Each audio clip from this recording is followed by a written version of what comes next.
Querido irmão, querida irmã, para este sábado da quinta semana do tempo comum, nesse dia 12 de fevereiro, temos como proposta de reflexão o texto de Marcos, capítulo 8, do versículo 1 a 10.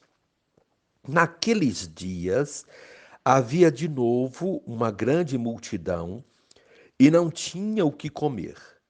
Jesus chamou os discípulos e disse: Tenho compaixão dessa multidão, porque já faz 3 dias que está comigo e não tem nada para comer. Se eu os mandar para casa sem comer, vão desmaiar pelo caminho, porque muitos deles vieram de longe. Os discípulos disseram: Como poderia alguém saciá-los de pão aqui no deserto? Jesus perguntou-lhes: Quantos pães tendes? Eles responderam: 7. Jesus mandou que a multidão se sentasse no chão.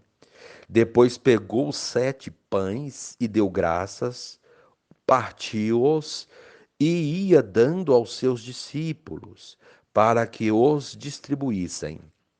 E eles os distribuíram ao povo. Tinham também alguns peixinhos. Depois de pronunciar a bênção sobre eles, mandou que os distribuíssem também. Comeram e ficaram satisfeitos e recolheram 7 cestos com os pedaços que sobraram. Eram 4.000, mais ou menos, e Jesus os despediu. Subindo logo na barca com seus discípulos, Jesus foi para a região de Dalmanuta. Palavra da salvação. Glória a vós, Senhor. Querido irmão, querida irmã, do mesmo modo que Jesus partilhou pão e peixe com os judeus, agora o faz com os pagãos. Esse fato indica que o Messias estende sua obra de salvação não só a Israel, mas igualmente aos demais povos. Nenhum povo é superior a outro. Sentindo compaixão da multidão, Jesus se propõe saciar-lhe a fome. Promove então uma ação conjunta que envolve a participação de todos, discípulos e multidão. Recolhe das pessoas o que podem oferecer. O número 7 indica totalidade, colaboração de cada um para alimentar a todos.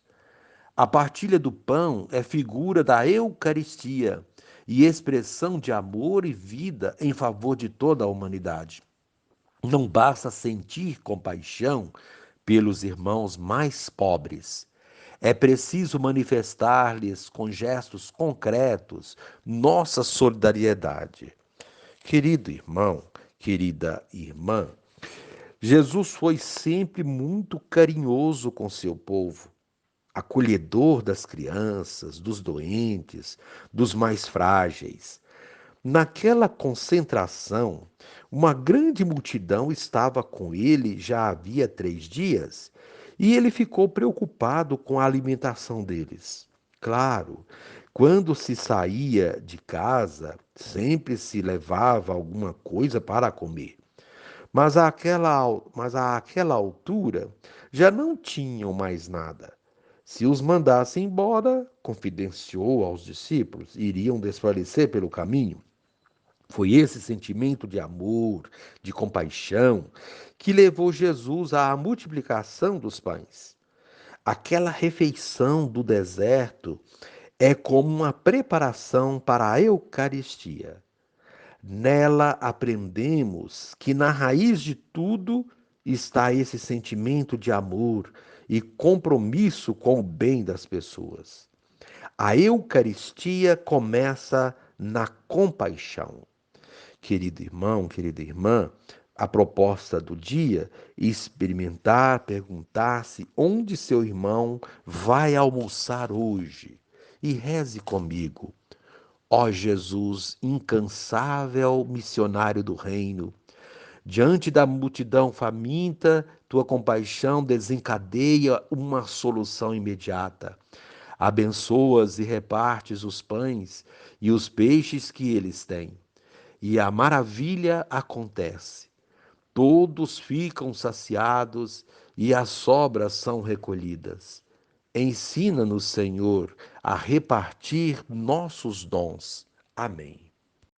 Querido irmão, querida irmã, dando continuidade à reflexão da palavra de Deus, da liturgia deste sábado, da quinta semana do tempo comum, nesse dia 12 de fevereiro, você poderá acompanhar na sua Bíblia os textos indicados, 1 de Reis, capítulo 12, do versículo 26 a 32, capítulo 13, do versículo 33 a 34, também Marcos 8, de 1 a 10, rezar o Salmo 105. Uma vez que você já ouviu a proclamação do Evangelho com a reflexão, você poderá agora também ouvir a leitura do primeiro livro dos Reis e a continuação da reflexão aplicada à vida. Naqueles dias, Jeroboão refletiu consigo mesmo. Como estão as coisas? O reino vai voltar à casa de Davi. Se este povo continuar a subir ao templo do Senhor em Jerusalém para oferecer sacrifícios, seu coração se voltará para o seu soberano Roboão, rei de Judá. Eles me matarão e se voltarão para Roboão, rei de Judá. Depois de ter refletido bem, o rei fez 2 bezerros de ouro e disse ao povo: Não subais mais a Jerusalém. Eis aqui, Israel, os deuses que te tiraram da terra do Egito. Colocou um bezerro em Betel e outro em Dan. Isto foi ocasião de pecado, pois o povo ia em procissão até Dan para adorar um dos bezerros. Jeroboão construiu também templos sobre lugares altos e designou como sacerdotes homens tirados do povo que não eram filhos de Levi, e instituiu uma festa no dia 15 do 8º mês, à semelhança da que era celebrada em Judá. E subiu ao altar. Fez a mesma coisa em Betel, para sacrificar aos bezerros que havia feito. E estabeleceu em Betel sacerdotes nos santuários que tinha construído nos lugares altos. Depois disso, Jeroboão não abandonou o seu mau caminho, mas continuou a tomar homens do meio do povo e a constituí-los sacerdotes dos santuários dos lugares altos. Todo aquele que queria era consagrado e se tornava sacerdote dos lugares altos. Esse modo de proceder fez cair em pecado a casa de Jeroboão e provocou a sua ruína e o seu extermínio da face da terra. Palavra do Senhor, graças a Deus. Querido irmão, querida irmã, todos os dias, a liturgia da palavra nos traz grandes ensinamentos. Quando a meditamos de modo orante, ela aponta caminhos, elucida situações e nos ensina o que fazer e o que evitar. Vimos isso durante toda essa semana que chega ao fim. Hoje também não é diferente com os textos que temos para este sábado. Na primeira leitura, temos ensinamentos sobre o que devemos evitar para não desagradar a Deus. E no Evangelho, encontramos ações que devem ser praticadas se queremos agradar a Deus. A primeira corresponde aos pecados que ferem diretamente a Deus, e a segunda, isto é, o Evangelho, a partilha que nasce do amor e da compaixão. Vejamos inicialmente o que diz a primeira leitura. O trecho de hoje traz os desmandos de Jeroboão quando assumiu o poder, colocando outras coisas no lugar de Deus. Temos de ter sempre esse cuidado em nossa vida, pois às vezes, sem que percebamos, nós acabamos substituindo Deus em nossa vida por outras coisas, seja por bens materiais, por dinheiro, cargos ou poder, pessoas ou mesmo doutrinas que não correspondem ao que ensinam a igreja e a palavra de Deus. Portanto, é preciso ter muito cuidado. Jeroboão desviou o culto de Jerusalém para Betel e Dan. O povo foi em procissão para adorar os bezerros fabricados pelas mãos dos homens. Além disso, nomeava como sacerdotes pessoas que não tinham a devida preparação. Tudo isso desagradou a Deus, mas não foi suficiente para a conversão de Jeroboão.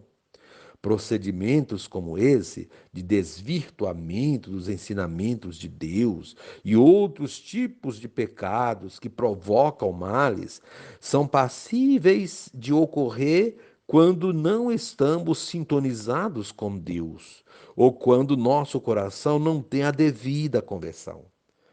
Para saber se temos um coração convertido, basta ver se nos sentimos comovidos com os sofrimentos e as necessidades dos outros. Somente quem ama e tem Deus no coração consegue sentir em si a dor do seu irmão. Foi esse sentimento que mobilizou Jesus e os seus discípulos para a partilha do pouco que tinham entre eles.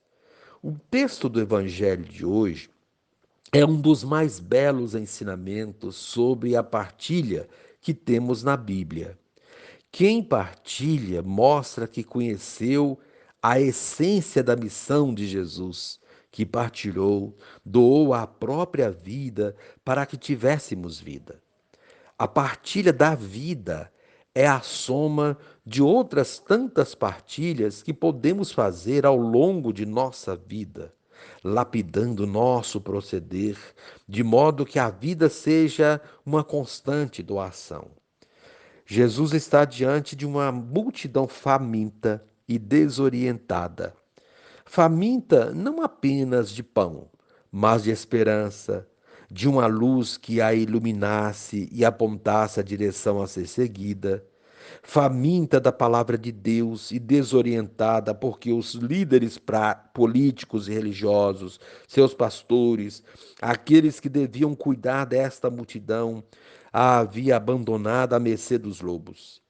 Diante dessa situação de abandono, Jesus se compadece. A partir de então, as dores daquela multidão eram as dores de Jesus. Ele sentiu em sua carne o sofrimento daquela gente, como sente ainda hoje quando um filho de Deus sofre. Diante dessa realidade, ele propõe algo fundamental para solucionar tal situação: a partilha.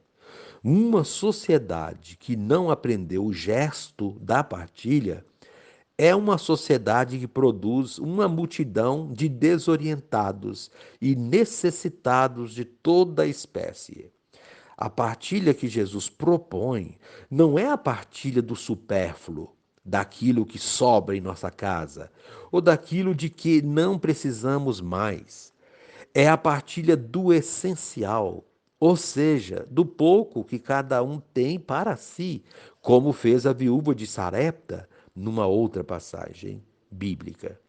Jesus propõe que os discípulos partilhem o pouco que eles têm. Como diz o ditado popular usado por muitos pedintes, o pouco com Deus é muito. Assim foi feito. O que parecia pouco foi suficiente e ainda sobrou. Todos ficaram satisfeitos. Com esse gesto, ele nos ensina que a solidariedade é o caminho para transformar o mundo, diminuindo ou erradicando os abismos que existem entre ricos e pobres, acabando com a miséria e o abandono. Quando todos aprenderem o que é ser solidário, construir-se-á um mundo onde as pessoas não mais passarão necessidade de coisas elementares para a vida. Porém, isso custa esforço, sofrimento e muita dedicação da parte de todos. A miséria humana é fruto do pecado da humanidade, que, após ter provado do fruto proibido, despertou em seu coração a ganância. Assim sendo, é preciso conversão, conscientização para perceber que a miséria que existe no mundo não é da vontade de Deus, como alguns preferem pensar. Foi para isso que Jesus abriu os olhos dos cegos e os ouvidos dos surdos, como vimos em outra reflexão. Somos os responsáveis pelo que construímos. Colhemos o que semeamos. Quem semeia vento, colhe tempestade, diz uma antiga fábula. Quem semeia amor e solidariedade, colherá esses mesmos frutos e os colherá sempre em abundância, recolhendo, como vimos no Evangelho, muitos cestos cheios. Querido irmão, querida irmã, que os obstáculos e sofrimentos na busca de um mundo melhor, de paz e justiça, o paraíso terrestre, não nos desanime, mas nos faça acreditar que é possível vencê-los, mesmo que tenhamos de derramar o suor de nosso rosto e o próprio sangue. Deus, na sua infinita bondade, estará sempre ao nosso lado, nos fortalecendo e nos ensinando como agir. Basta estarmos atentos e com o olhar e os ouvidos bem abertos aos sinais que ele nos emite. Devemos observar, portanto, se nossos atos não desagradam a Deus. O indicativo disso é a compaixão que devemos sentir por nossos semelhantes que sofrem. Quem se compadece faz algo pelo seu próximo. Quem não se compadece vê o sofrimento, mas não faz nada para diminuí-lo ou erradicá-lo. Aqui está a diferença fundamental entre pena e compaixão. Querido irmão, querida irmã, reze assim comigo. Divino Espírito, move-me a partilhar com os irmãos carentes os bens recebidos do Pai e a me unir a quem luta para construir um mundo sem pobreza e sem fome. Amém.